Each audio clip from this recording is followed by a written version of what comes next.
I never told her I owned the house.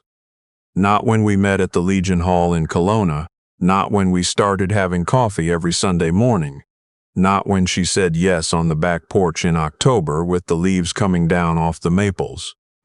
I let her believe I was renting the place, that I was just a retired trades supervisor living modestly on a pension and some savings, the way a lot of men my age do out here in the Okanagan. It wasn't the whole truth. But I had my reasons, and by the time 72 hours had passed after our wedding, I understood those reasons better than I ever had in my life. My name doesn't matter much for this story. What matters is that I'm 64 years old. I lost my wife of 31 years to pancreatic cancer in the spring of 2021, and I spent the better part of 2 years after that barely functioning. I'd get up, feed the dog, sit at the kitchen table with my coffee, and stare out at the backyard she'd planted. She was the one with the green thumb. I just mowed and mulched what she told me to. After she was gone, I didn't touch the garden. The dog died that following winter, and for a while there, I honestly wasn't sure what I was still doing. My daughter was the one who eventually made me leave the house. She drove up from Penticton one Saturday in the spring of 2023 and said, "Dad, you have got to stop this." She wasn't cruel about it. She was just right. She dragged me to a community fundraiser at the Legion, one of those dinner and auction nights for the local food bank, and told me if I sat in the corner all night she'd never forgive herself. That's where I met the woman I'll call my former wife. I'll call her that because that's what she is now, and because I'm still working through what to name what she was before. She was standing near the silent auction table, laughing at something the woman beside her had said. She had a nice laugh. She looked like someone who'd had a full life, not young, not trying to be, just comfortable in herself. We got talking. She was from Kamloops originally, had been living in Kelowna for about 4 years, worked part-time at a florist shop downtown. She had a son from her first marriage. She said her ex-husband had passed about 8 years back.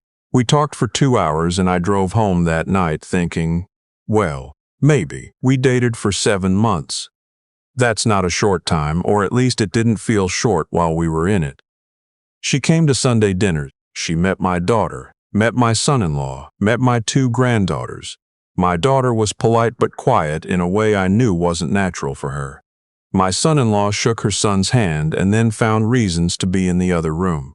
I told myself they just needed time. Her son was 26. He had his mother's same laugh, but nothing else of her warmth. He called me by my first name the very first time we met, which I might have let go if it hadn't been accompanied by the kind of look that made me feel I was being evaluated. Priced, maybe. I don't know how else to put it.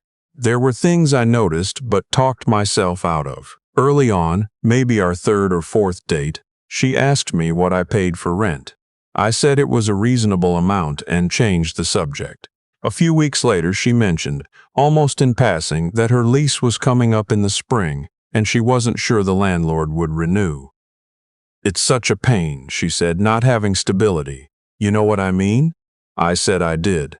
I didn't tell her the house I'd lived in for 22 years was paid off, that it was mine outright, that I also had a cabin up near Vernon that my wife and I had bought in 2009.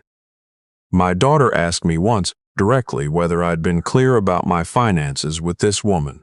We were sitting at my kitchen table after dinner. Her husband had taken the girls home early, and it was just the 2 of us. She wrapped her hands around her mug and looked at me the way she sometimes looks at her own daughters when she's trying to stay patient. "Dad, you know I just want you to be happy. I know that, and I know you're lonely. I know what these last 2 years have been." "Then trust me a little," I said. She was quiet for a moment. "I trust you. I just don't know her yet." I should have listened harder to what she wasn't saying. We got married in February. Small ceremony, just family and a few old friends at a restaurant in downtown Kelowna that my wife and I used to go to for anniversaries. That part felt wrong, and I knew it even at the time. Choosing that restaurant, I mean. I think I was trying to fill an outline that already existed. sliding someone new into a shape that belonged to someone else. But the day itself was fine. She looked beautiful. Her son stood in the back with his hands in his pockets. My daughter hugged me at the end of the night and held on a little longer than usual. She didn't say anything. She just held on. We came back to my house, our house. I was trying to think of it that way.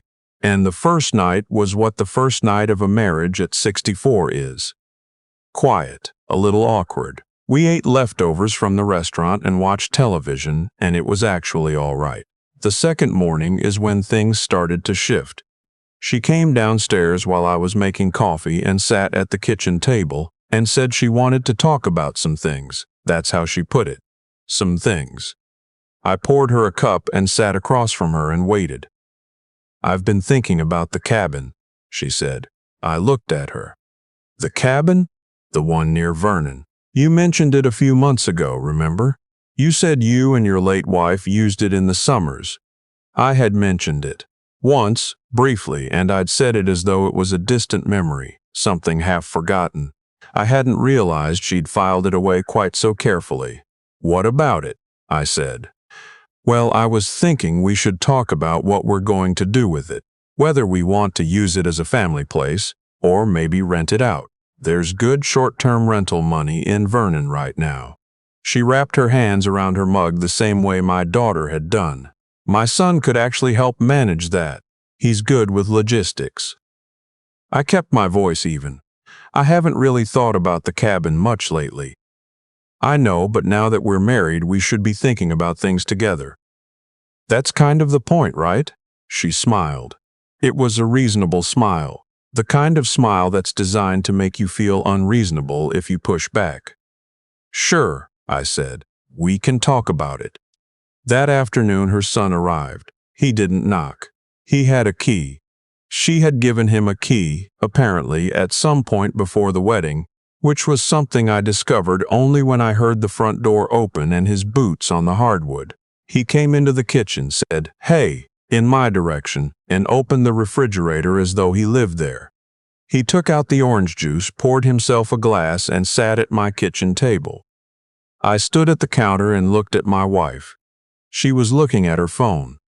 "I didn't know he was coming today," I said quietly. "Oh, he just needed to drop some things off." "What things?" "Just some boxes. He's between places right now." I felt the floor shift under me, just slightly, the way it does before you realize you've made a wrong turn. "What does between places mean?" She looked up from her phone. "His roommate situation fell through. It's temporary, just until he gets sorted." Her son was at my kitchen table drinking my orange juice with the ease of someone who had already decided this was his kitchen too. I didn't say anything else right then. I went outside and stood on the back porch for a while, looking at the garden that still had too much dead growth from the winter. And I thought about what my daughter had said. "I trust you. I just don't know her yet." That evening I called my daughter from the garage. I didn't want to be overheard. She picked up on the second ring. She asked about the cabin, I said. Silence. Then on your second day, second morning actually, another silence. "And her son?" "He moved in this afternoon." "Dad, I know. What do you want to do?" And that's when I told her the thing I hadn't told anyone yet, not even her. I told her that when I'd rented the place, or rather, pretended to rent the place, I'd been more specific about it than she knew. I hadn't just casually implied I was a tenant. I'd arranged it more deliberately than that. After my wife died, I'd had my lawyer help me set up a family trust. The house, the cabin, my RRSP, my investment accounts, all of it was held in a trust structured around my daughter as the primary beneficiary. My name appeared nowhere on the property title in a way that could easily be touched. I had done this partly for estate planning purposes and partly, and I was only now admitting this to myself, because some quiet, careful part of me had known I was going to be vulnerable. Grief makes you vulnerable. I'd watched enough of my friends go through it after they lost their spouses. My daughter was quiet for a long time. So when she asked about the cabin, she finally said, She thinks I have a sentimental connection to a property I don't legally hold in my name in any conventional sense. Dad, I know what it is. When were you going to tell her? If things had been different? If she'd been? I don't know, I said honestly. I think I was going to tell her when I trusted her, when it felt right. I was going to get there, but you didn't get there in time. No, she got here first. The next morning, 72 hours after the wedding, I came downstairs to find my wife and her son at the kitchen table with a laptop open between them. They didn't hear me come down. Our house is old and the stairs have a loose board on the third step from the bottom, but I'd learned years ago to step over it, old habit. I stood in the hallway and listened. The Verbo listings for that area go for between $250 and $350 a night in summer, her son was saying.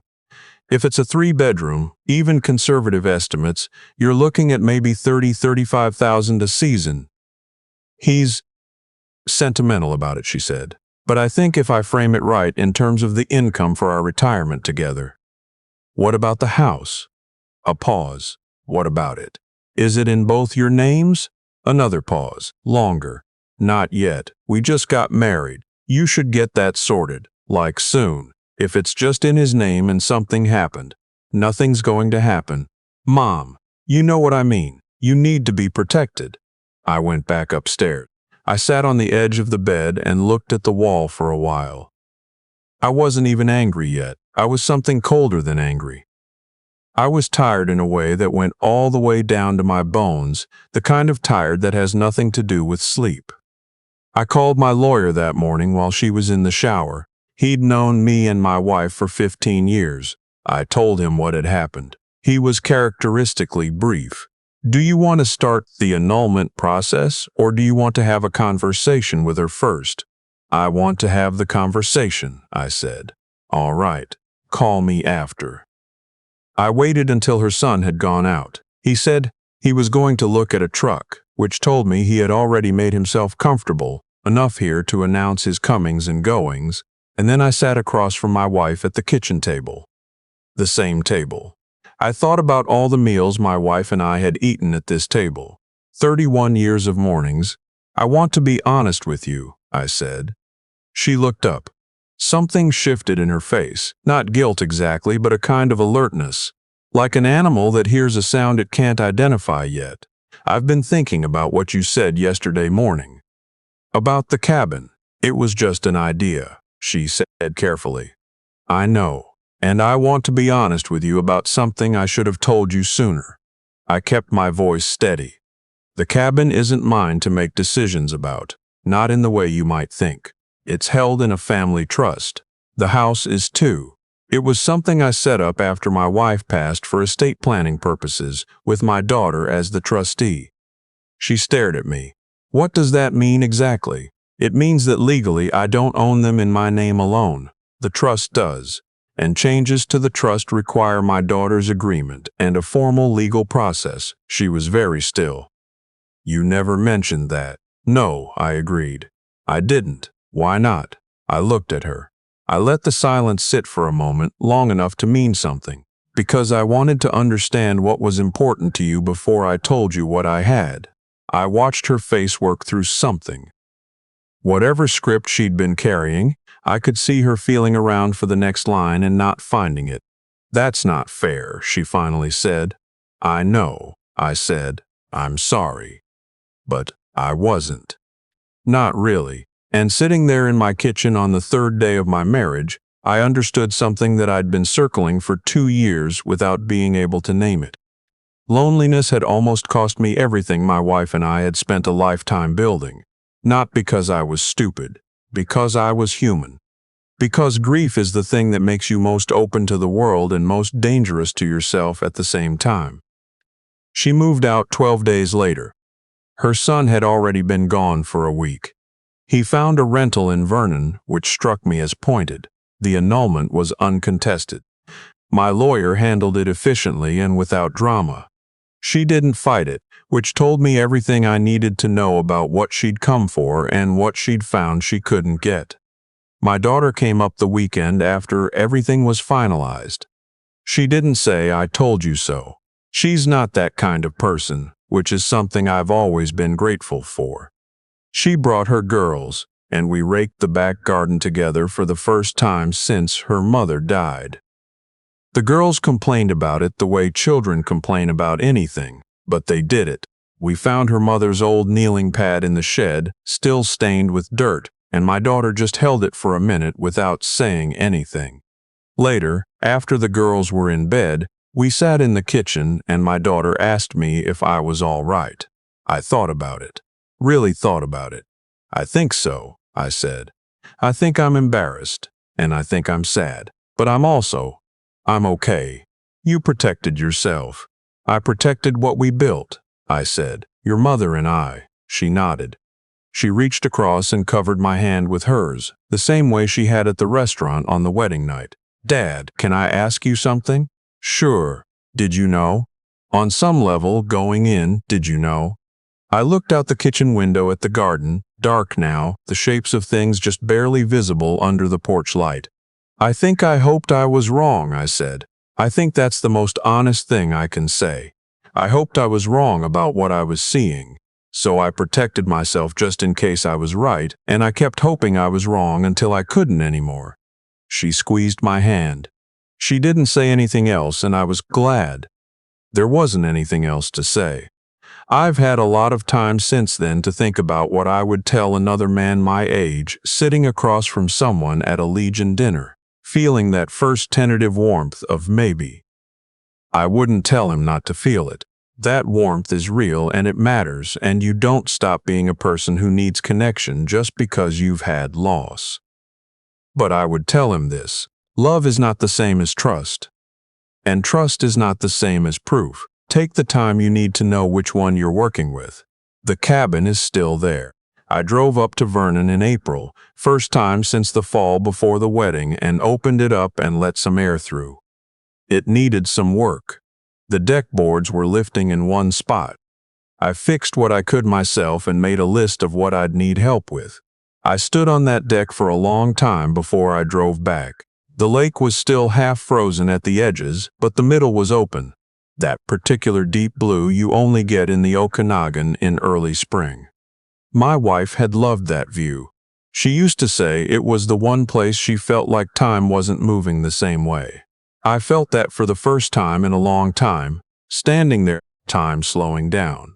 Just me and the water and the mountains, and the whole quiet fact of still being here. That was enough. For that morning, that was more than enough.